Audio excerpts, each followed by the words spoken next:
Hi, everyone. I'll just give us another minute or two in case anyone else wants to join. But my name is Sarah, and I'm on the training and support team at Hawks. And today I'll just be walking through some of our reporting and analytics tools. And if you have any questions, you can feel free to use the Q&A feature, and I'll go through those at the end. So I will go ahead and start pulling up my screen.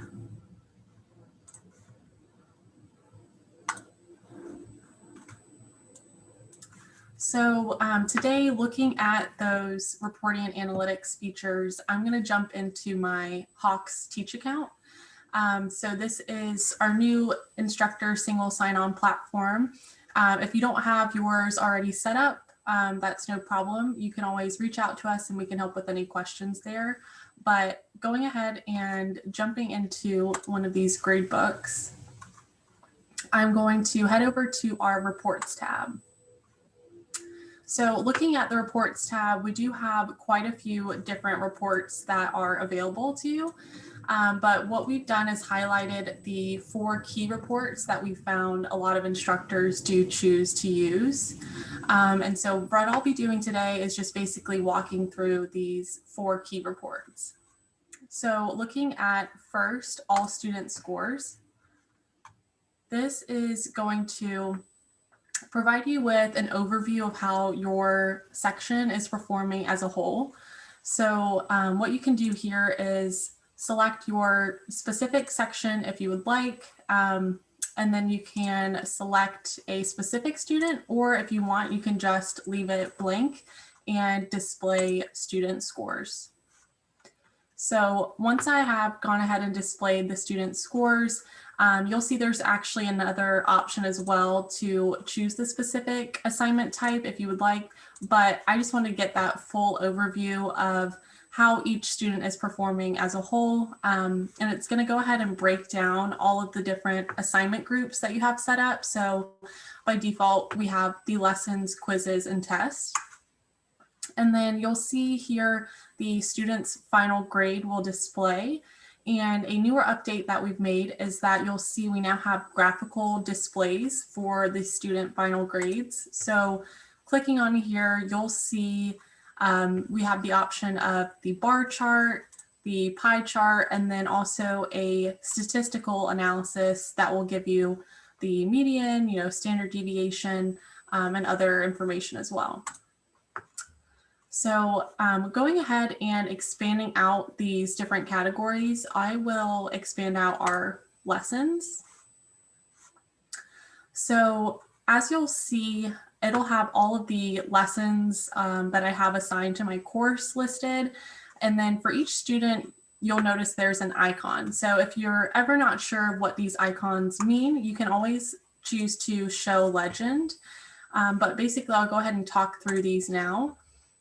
Looking here, if you see the green check mark, this is going to be what you want to see a lot of because this means that the student completed the lesson on time. And then if you are to click onto any of the icons, and specifically with the green check mark, I know that the student completed the lesson, and what I'll be able to do is then review their assignment.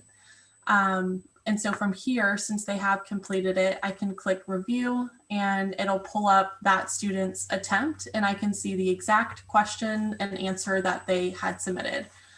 So here, if they had attempted to master the lesson a few different times, I can see all of those attempts listed. Right now, we just have one that I'll go ahead and select review attempt for. And then, as I said, once this loads, it'll show you the students' questions in the certify mode and then their answers. And this is the same sort of review that your students will see if they go in and try to take a look at their attempts. And from this, you can also choose to open up the tutor mode just as your students would and see the explain error for a question in the learn mode and the solution. So looking at the dropdown, you can also, if there are those incorrect answers, choose to hide the correct and just focus on the incorrect or jump around from different questions. And you'll even notice what amount of time it took for the student to complete the question, and you can see their answer as well. So this opened up in a new tab. I'm just going to go ahead and close out. And then coming back to take a look at these different icons, another thing that you'll notice is the orange clock. This means that a lesson is past due. So that means that the student either attempted it and did not master before the due date, or they might not have attempted it at all. So for instance, here I can see that I do have the option to review the assignment, which does mean that the student has attempted it, versus if I click over here, I do not have that option anymore. And then we have also the yellow check mark, meaning that the student did complete the lesson, but they did so after the due date. So you'll see if you do have any sort of lesson late penalty applied, you'll see what their grade was that they got after they completed the lesson. So if it was late and you have that penalty, their grade might not be 100%. And then below that, you'll also notice the 2 red asterisks. So what this means is that the grade was manually entered or adjusted for that student. So as you'll see, when I click onto the lesson, you can choose to edit the score, which will pull up our, one of our reports, edit scores by student, edit scores by assignment, where you can update the student score manually, or you can also choose to edit the due date for a student. So this is the one report where you can go and change a due date on a per student basis. So you would do so by clicking on the icon and then selecting edit due date. And then this is where you would select the new date for the student and then save your changes. And then lastly, we have the little blue icon over here, which means that the date has not passed for this assignment. So the due date is, still upcoming and the student does not have a grade for it as of yet. And then there was actually one other thing that I wanted to show you, which was this sort of cross icon, meaning that the due date for that student has been updated and is not the normal lesson due date. So this is our all student scores report. I think it should be really helpful if you are wanting that overview of your class and your students as a whole. So jumping out of this report, I'm going to now head over to our detailed student grades report. So in detailed student grades, this is basically going to give you that more specific in-depth look on a per student basis. So here you can go ahead and start typing in a student's name or choose them from the dropdown. And then it's going to provide you with that same sort of information that we saw before, where you'll see the icons that we just saw. You can click onto any of the lessons that a student might have completed to review their attempts. You can also use the 3 dots, the actions next to these, to edit the score, edit the due date, review assignment, any of the same functions that you had in the other report as well. And then from this report, you can also see up here at the top, if I move my box around, that you can choose to view lesson activity for a student, send them an email, transfer, export this information, just a few additional options that you have here. And now going back to the reports tab, next we have search by criteria. So if you are ever curious about where your students might fall in a different category, such as students with a grade between 0 and 70, if you want to really sort of pinpoint students and have more targeted outreach, this is a really great report. It allows you to, in this report, actually allow you to see all sections at once, or you can choose to select a specific section. And then you can also combine these different filters. So if I wanted to select this and say students with a grade between 0 and 70, and I also want to see students who haven't logged in for the past 2 days. Once I go ahead and filter my report, oh, it looks like we don't have anyone in that category. So I'm gonna maybe remove this one. Oh, let's see. We're going to maybe expand this since we're in a demo gradebook. Looks like everyone's doing pretty well. So now we have the overall grade between 0 and 90. So now we have our students listed here. And since I did select that specific filter for overall grade, it will give me that column to see those students as well. And then I can see which section they're in, their email. And from this point, you can actually send these students a message. So if I wanted to select them all, select send message, it's going to automatically blind copy all of these students, and you can reach out to them if in case these students might not be performing so well. You can say, hey, come and make sure you see me during office hours, make sure you're logging in and completing your assignments. Or on the other hand, if they're performing really well, you might say, you know, keep up the good work. I see you're doing a really great job keeping on top of your assignments. So just another good way to see which students might fall into these different categories. And then another option you have here is to save your filter options. So if you combine different specific filters and you don't want to come back in and can do that every single time, you can choose to save your filter. And then next time when you come in here, you can choose this drop down and select one of your saved filters to automatically apply. So that is search by criteria. And lastly, going to the reports tab, we have assignment reviewer. So this is actually probably everyone's most favorite report because it's going to give you a lot of great information all in this one report when it comes to time on task information and seeing how your students are performing, frequently missed questions, all of the above. So looking here, you'll see first we are on the lessons tab, and you can also review all of the same information we're going to look at on a web test basis as well. So it's going to have all my sections selected, and then looking at lessons, any lesson that I do have assigned will show up here, and I can see again those same sort of indicators on for my class as a whole. Are these lessons getting done, or are students falling behind or not completing them?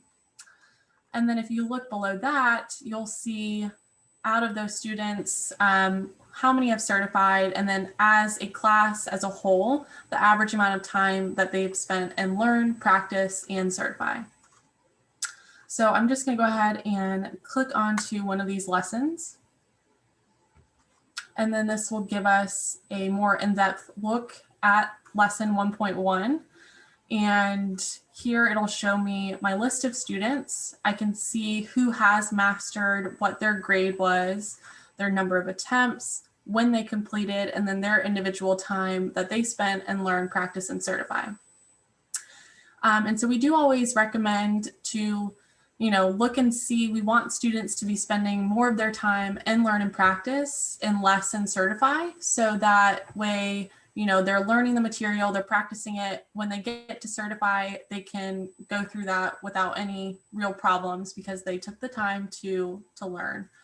So now looking here, you can click onto any of the students' names. As you'll see, these are hyperlinked, meaning that they did at least attempt the assignment.